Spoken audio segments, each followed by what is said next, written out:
comparaison yi parce que fii dama ko def rouge fii ma def ko jaune. on aura le temps parce que dialogue c'est le 28. Alors merci Ismaïla. Madior Fall est placé sous bracelet électronique. Après avoir cautionné merci Jérôme pour l'information. Après avoir cautionné. waaw xaaral ñu xool ko. Peut-être il a cautionné. Il a cautionné oui probablement non parce que moom jëlul woon.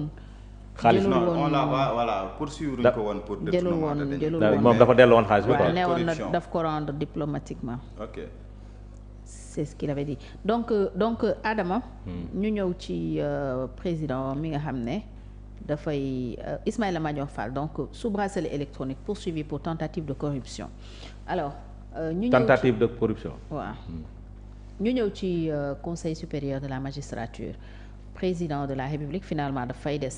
Et le conseil supérieur de la magistrature devient un conseil supérieur de la justice loolu la directeur de cabinet bu président adjoint conseiller juridique wax muy coppite boo xam ne ndax nañ ko fa indi mu wuute nag ak li ñu waxoon parce que dañ ne woon président amul lu muy def ci conseil supérieur de la magistrature ñoom biñ nekkee ci opposition bi ñuy wut nguur gi loolu lañ waxoon waaw man ma wax leneen yow tu étais pour que moi le président j'ai dit y reste le président doit rester au niveau du conseil supérieur de la magistrature.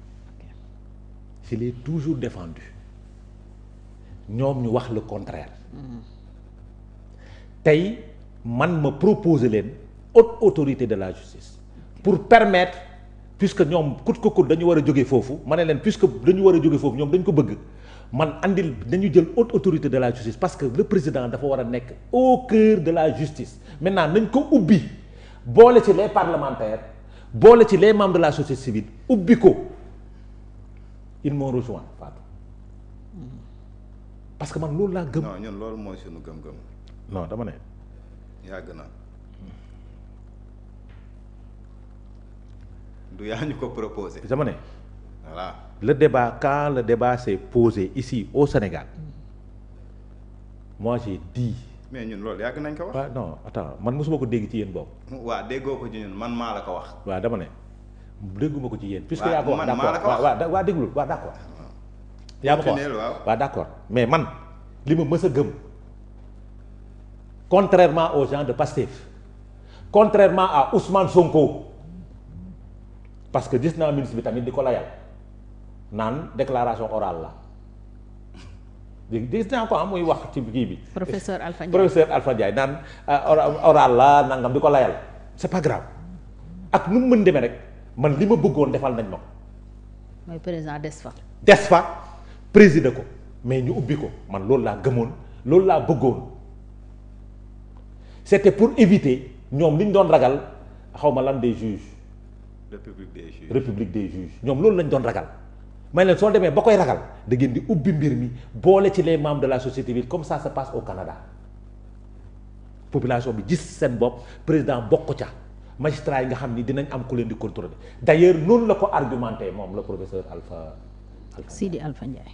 est-ce que tu comprends et lu may d'accord la man Adama Fall parce que dama ko mës a gëm te dama ko yàgg argumenté depuis leur élection laa wax. saa yu ñu waxaan non dañu war a jóge ci ko ma ne leen mukk baaxul ils ont foncé dans ça ma ne leen baaxul boobu daan moom toogal fii ma ne leen baaxul te yàgg dañ ko wax fii ma ne la baaxul waaw wala déet boobu fii laay toog Cheikh toog fii ma ne leen d'accorduma ànduma ci parce que nag Fatou mënuma koon défendre daaw la position du président Macky Sall au niveau du conseil supérieur de la magistrature tey ma défendre le contraire su ma ko defee je ne serai pas cohérent mais li ma neex mooy ñi ko doon xalab daaw ñoo ko doon défendre ren ñoo doon défendre le contraire ren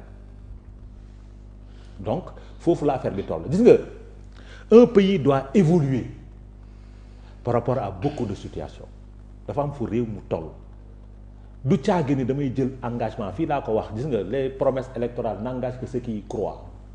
ñun de dañ koo gëm te ci loolu lañ ne. wax leen woon loolu non waxuma yow sax waxuma yow de. je dis Ousmane Sonko n'a jamais dit ça Bassirou Diomaye Diakhar Faye opposant n'a jamais dit ça ils ont tous tenu le contraire.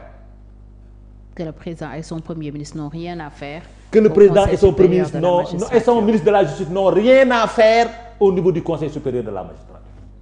Ils ont tout le temps défendu ça. Aujourd'hui ils m'ont rejoint que le président de la République, sa place c'est là-bas. Le premier ministre de la justice, sa place c'est là-bas. Parce que tamit république noonu la war a mën a doxee gis nga moo tax ma naan la les promesses électorales parce que Khalil waxuma li ngay wax de waxuma li Diomaye di wax de ñoom li ñu doon wax moo ma ñor parce que loolu lañ jaay askanu Sénégal loolu la ñu jaayoon démb ak barke démb askanu Sénégal mais la réalité du pouvoir d'ailleurs ba mu jotee conclusion assises yi dafa ne sur la question du conseil supérieur de la magistrature damay déglu magistrat yi loolu la ci tontu maintenant par rapport à cette situation nit ñi naan il n'avait pas parce que la démission au niveau du conseil supérieur de la magistrature elle est personnelle et individuelle moom président su ko neexoon ba mu faloo mu ne je démissionne du conseil supérieur de la magistrature mais baaxuloon su démissionné woon baaxuloon ci réew donc aujourd'hui moi je suis réconforté dans ma position d'hier mieux c'est de l'élargir pour que ku ne gis ci seen bopp nga xam ne juge bi du ñu sentir que ils ont toujours là parce que li ñu doon wax mooy ils ont comme alibi moom lañ doon layee on a besoin du président ma toog fii ci biir télé bii ne ne les enseignants ont besoin de voir le président te pourtant bokk ils ne voient pas ils voient rarement le président ils ne voient pratiquement pas le président les médecins ont besoin de voir le président les autres corps ont besoin de voir le président pourquoi tout le temps le président doit être avec les magistrats loolu mooy wone les anciens pouvoirs faveur yi ñu doon defal les magistrats parce que dañ naan ils étaient un petit nombre di léser les autres corps qui étaient de grand nombre donc aujourd'hui je me félicite personnellement je me félicite de ces décisions que le président reste au niveau du conseil supérieur de la magistrature et que le nom évolue à conseil supérieur de la justice je me réjouis de ça parce que moo ne mës a nekk sama position moom mës a nekk sama taxawaay moom laa mës a gëm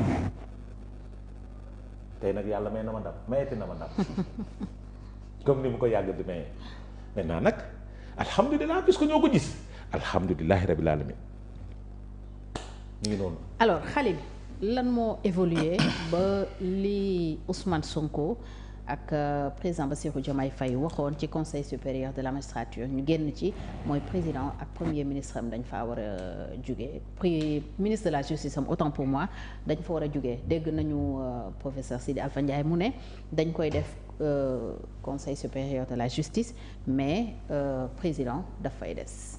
waaw d'accord donc damay ñëw pratiquement ci yenn yi c'est-à-dire que tey li muy wax haute nan nga tuddee ni haute autorité de la justice haute autorité de la justice par exemple gën ko yaatal ñun loolu daan nañ ko wax ba pare yokku ci ne président de la république ñun ñu nekkoon ci opposition bi yëpp déedéet Ousmane Sonko musul wax loolu ba ci Pastef Ousmane Sonko n'a jamais dit ça yàgg na wax j'ai dit que dañu war a yaatal je parle de Ousmane Sonko non loolu ci recommandation wu assise de la justice yi la bokk la jóg la bokkoon loolu mais ñoom li ñu doon wax mooy ci campagne opposition président ak ministre de la justice moom lay wax c'est-à-dire dañoo war a conseil supérieur de la loolu du ma ko mus a bañ c'est opposition parce qu'on l'a dit c'est opposition vous l'avez dit effectivement mais man bañu ma loolu di mais damay bëgg a wax ni ñu waxee ni président de la république waru faa siéger ti ak ministre de la justice bi nga xam ne moo fay vice président dañ ne woon waru fa siéger ti bu ñu yéegee nañ def de telle sorte que dañ fay jóge au nom de l'indépendance mais war nañ ko yaatal ba nga xam ni li ñuy bañ mooy la république des juges ñu jéem ko yaatal aussi ba ñeneen ay professeur de droit ñëw mën ci bokk ay universitaire mooy professeur de droit yi ñëw mën ci bokk société civile bi ñëw mën ci bokk loolu yàgg nañ koo wax maintenant loolu lañ nar a def avec le conseil supérieur de la justice mais le président il reste waaw d'accord xam nga pratiquement mooy li ma lay wax actuellement